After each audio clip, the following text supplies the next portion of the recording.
Vidéo numéro 2 concernant la suite du chapitre. Alors juste avant de commencer, un petit fait d'actualité à mettre dans une accroche ou autre dans l'un de vos devoirs si jamais vous en avez l'occasion. Donc le dernier, alors on ne dit pas que les conflits du travail ont disparu, le dernier en date, il s'agit des mouvements de grève qui ont suivi l'annonce du projet de réforme des retraites. Donc à savoir une forte mobilisation dans la fonction publique. Et la façon dont on fait grève a changé. La façon dont on fait grève, mais également tout simplement le nombre de journées de grève. D'accord. Donc petit 1, évolution des conflits au travail. Alors j'ai juste inversé l'ordre des documents. Donc ce sont les mêmes documents, hein, mais j'ai inversé l'ordre. Bon, c'est pas bien grave. Donc dans ce document, si vous l'avez traité. Donc, ce qu'on peut mettre en lumière à l'issue de son étude, c'est que tout simplement le nombre de journées de grève a diminué depuis les 30 glorieuses. D'accord. Donc, quand on étudie le document, on peut mettre en évidence trois tendances. Donc, de 48 à 63. Alors, j'ai choisi 63 et non pas 66 parce qu'à 63, on peut avoir un chiffre un peu plus précis. Donc, on a une chute rapide du nombre de journées de grève avec une division par plus de 4 entre 48 et 63. Ensuite, deuxième tendance, deuxième constat, en 68, explosion. Donc il s'agit des événements de mai 68 qui expliquent cette explosion. Et ensuite, à partir des années 70, une décrue du nombre de grèves, surtout dans le secteur privé, même si, dans les années 80, la mobilisation dans la fonction publique reste forte. Alors vous avez deux pics ici qui concernent c'est les mouvements de grève qui ont suivi les annonces de projets de réforme des retraites en 95 et en 2005. Euh, où la fonction publique a été fortement mobilisée d'ores et déjà. À savoir que pourquoi on a une différence entre secteur privé et secteur public, il faut savoir que dans la fonction publique, on bénéficie d'une sécurité de l'emploi, chose qui n'est pas, qu'on ne retrouve pas dans le secteur privé. Un employé en CDD aura peut-être peur de faire grève aujourd'hui, de peur de ne pas avoir son CDD renouvelé. Bon, c'est problématique. On va voir ensuite pourquoi qu'est-ce qui explique cette décrue, hein. Et enfin, donc, de façon corollaire, donc on peut faire la corrélation avec la baisse du taux de syndicalisation qui décroît fortement et qui atteint 8%. Il faut noter ici que on a un des taux de syndicalisation les plus faibles, euh, comparé par exemple aux pays nordiques, donc aux pays scandinaves. Ces pays ont des taux de syndicalisation d'ordre de 70% de syndicalisation. Vous voyez, ce qui est complètement, fortement différent. Donc voilà. Alors pourquoi on peut faire le lien entre syndicalisation et mouvement de grève? Tout simplement parce que les syndicats sont des acteurs essentiels dans la mobilisation des salariés. Ce sont eux qui déposent des préavis de grève, ce sont eux qui lancent les appels à la grève, etc. Donc là où vous aurez des syndicats, vous aurez probablement oui, une forte tendance à faire grève. Là, vous n'avez pas de syndicat, vous aurez très peu de mouvements de grève. Donc, je vous ai remis la définition ici. Alors, je mets syndicat patronat entre parenthèses parce qu'en fonction des définitions que vous pouvez trouver dans les livres ou ailleurs, vous pouvez voir que les syndicats concernent ceux qui représentent l'ensemble des salariés, mais aussi ceux qui représentent les patrons. Dans ce cas, il faut préciser syndicats patronaux, d'accord? Mais un syndicat, c'est les représentants de l'ensemble des salariés. Pour les patrons, on va plutôt parler des représentants patronaux ou des organisations patronales, ce qui n'est pas vraiment la même chose. Voilà. Donc le nombre de journées de grève a diminué pour laisser la place à de nouvelles modalités des conflits concernant le monde du travail. Alors, dans ce document, ce qui ressort, c'est que, quand on mène un conflit, du travail pour n'importe quel motif, les modalités d'action privilégiées seront euh, donc les pétitions, les débrayages, donc je vous ai mis la définition de débrayage à côté, ainsi que les manifestations. D'accord. Donc tout ça pour dire que les grèves euh, ont non seulement diminué, mais elles ont aussi changé dans la mesure où on ne fait plus grève comme avant. On fait des grèves perlées, on fait des grèves de 1 à 2 jours, des grèves courtes, etc. D'accord? Je vous ai remis pour approfondir la notion de grève, donc ce document-ci. Alors, pourquoi assiste-t-on à une baisse des journées de grève? Il faut chercher la cause de cette transformation de conflit.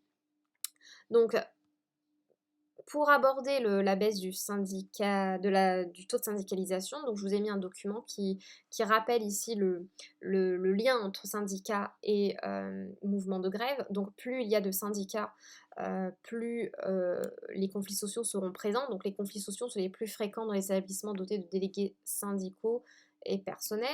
Donc ça, donc, sauf que à côté de ça, on assiste ces dernières années à un déclin. Donc, vous voyez partout dans les pays développés, Grande-Bretagne, Allemagne, Japon, États-Unis, France, à une forte baisse du taux de syndicalisation. Alors, qu'est-ce qui explique ce déclin du syndicalisme?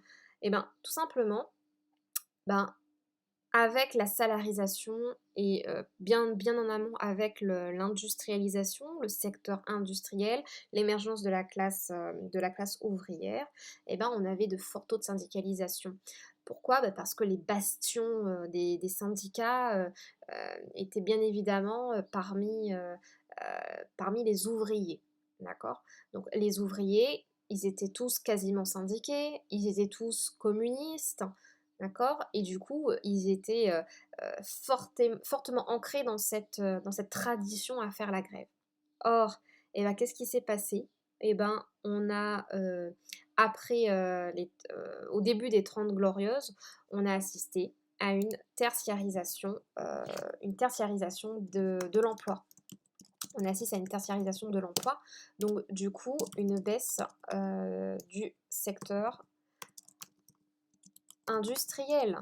Or, les syndicats étant fortement présents dans le secteur industriel, eh ben, si on assiste à une tertiarisation de l'emploi, eh ben, on assiste à une baisse du taux de syndicalisation. À savoir que le développement des emplois dans le secteur tertiaire est beaucoup moins favorable aux luttes sociales. Les syndicats sont moins présents dans les grandes surfaces commerciales, par exemple, où il n'y a jamais eu de tradition syndicale historique. Et la plupart des employés, des salariés dans les grandes surfaces sont des personnes en CDD, à temps partiel, et où les conditions de travail changent en permanence. Donc ce n'est pas un secteur où on va avoir une forte présence syndicale. Du coup, on n'aura pas vraiment de stimulation au conflit social. D'accord? Ensuite, deuxième explication quant à la baisse du syndicalisme et des conflits sociaux, eh bien, c'est la précarisation de l'emploi. D'accord? Donc, on a l'évolution, donc ici, des temps partiels. Donc, on constate que les temps partiels ont fortement augmenté, surtout pour les femmes. Pour les hommes également, beaucoup moins fortement, mais surtout pour les femmes. Et du coup, pour l'ensemble, on a quand même une forte hausse du temps partiel.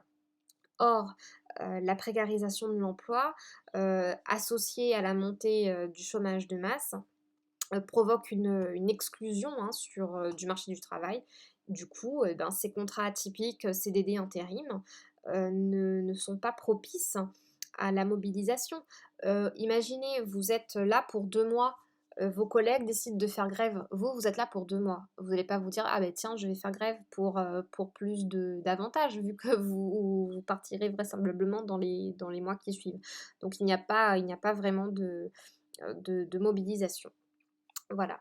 Et en dernier lieu, donc je vous l'ai mis dans la synthèse, donc on va la lire ensemble, on va insister à une individualisation du rapport salarial. Alors, vraiment, ce qu'il faut en retenir, c'est que les conflits du travail ont évolué.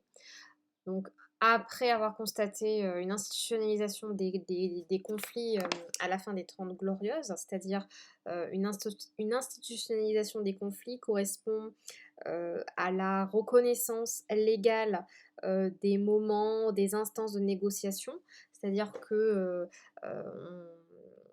lorsqu'on mène un conflit en lien avec le travail, eh ben, on reconnaît l'action, le rôle des syndicats. On ne fait pas grève de n'importe quelle façon. D'accord.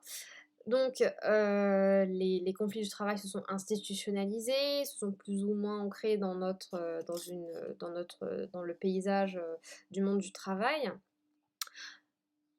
Sauf que, eh ben, premièrement, on note un affaiblissement et un changement des modalités des conflits. Donc on a une diminution du nombre de journées de grève et à côté de cela, on fait grève de façon différente. Donc on assiste à de plus en plus de débrayages courts, de grèves perlées, refus d'heures supplémentaires. Donc on ne fait plus grève de la même façon. Alors pourquoi? Qu'est-ce qui explique ces, ces évolutions? Donc, eh ben, tout simplement, dans un premier temps, la crise a modifié les structures de la population active qui a amené une baisse du syndicalisme. D'accord. Donc, c'est la fin de la concentration ouvrière. Or, bah, c'était parmi les ouvriers qu'on retrouvait le plus de syndiqués, où on avait une forte conscience de classe. Or, si cette classe ouvrière se retrouve affaiblie au détriment d'un autre secteur, et bien évidemment, on assiste à une baisse du taux de syndicalisation. Au-delà de cette baisse de la classe, enfin de cet affaiblissement de la classe ouvrière, et bien évidemment on assiste à alors j'aurais dû le mettre ici, hein, petit 2, à une tertiarisation de l'économie, où justement les conditions sont moins propices à la mobilisation. Les syndicats, ils sont beaucoup moins présents dans la grande distribution qu'ils ne l'étaient dans les classes ouvrières.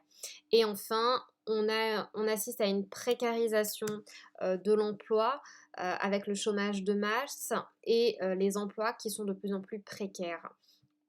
Et enfin, dernier facteur explicatif, la montée de l'individualisme. C'est-à-dire que dans le monde du travail, ce qui va se passer, c'est qu'on va suivre de plus en plus une logique individuelle. Je ne vais pas voir mon syndicat pour régler les modalités de mon départ à la retraite. Je vais aller voir le DRH. Je peux être accompagnée évidemment d'un syndicat, mais je vais moi-même négocier mon départ, etc. Donc on a de plus en plus ce genre de recours. Et on note aussi cette tendance au paradoxe de l'action collective de Mansour Olson. Alors, c'est quoi exactement ce paradoxe? Bah, tout simplement, le fait que bah, vous avez une entreprise de grande taille où si tous les salariés se mobilisaient, bah, on pourrait assister à un mouvement de grève très important où ils pourraient tout simplement, bah, ils pourraient très bien faire bouger le rapport de force en leur faveur. Or, qu'est-ce qui se passe? Eh ben, à cause de ces doutes concernant la syndicalisation, alors je ne l'ai peut-être pas évoqué, mais à côté de la baisse du taux de syndicalisation, on assiste aussi à des doutes, on n'a plus tellement confiance aux syndicats. Et du coup, ben, cela amène les individus à se comporter comme des passagers clandestins, c'est-à-dire qu'on ne veut pas faire grève, on va attendre que les autres le fassent. Le problème, c'est que tout le monde pense de la même façon et ne sont donc pas euh, amenés à mener une action collective. Donc voilà pour cette partie-là. Donc les conflits du travail ont changé. Donc on assiste à un affaiblissement de ces conflits, surtout parce qu'on a certains acquis qui ont fait que on a moins ressenti le besoin de faire grève. Et si on fait grève aujourd'hui, eh ben, on le fait de façon différente, des débrayages courts, etc. Aujourd'hui, lorsqu'on on se mobilise de plus en plus pour de nouveaux enjeux qui feront l'objet d'une troisième vidéo. Alors pour schématiser le chapitre, enfin en tout cas cette partie de chapitre. Donc je vous ai fait le schéma suivant. Donc on assiste à un affaiblissement des conflits du travail. Dans un premier temps, donc, ce qui est en rose s'explique par les modifications de la structure socio-professionnelle, à savoir une augmentation du chômage de masse, la montée de la précarisation et la tertiarisation de l'économie. Alors ces deux-là amènent à des difficultés à trouver ou à garder un emploi, ce qui rend difficile l'engagement collectif et d'où une baisse des conflits du travail. La tertiarisation, donc, qui va contribuer à une baisse du taux de syndicalisation, auquel vient s'ajouter une société plus individualiste. Ces deux-là vont favoriser l'augmentation des comportements de passagers clandestins qui vont à leur tour renforcer cette baisse de l'engagement collectif.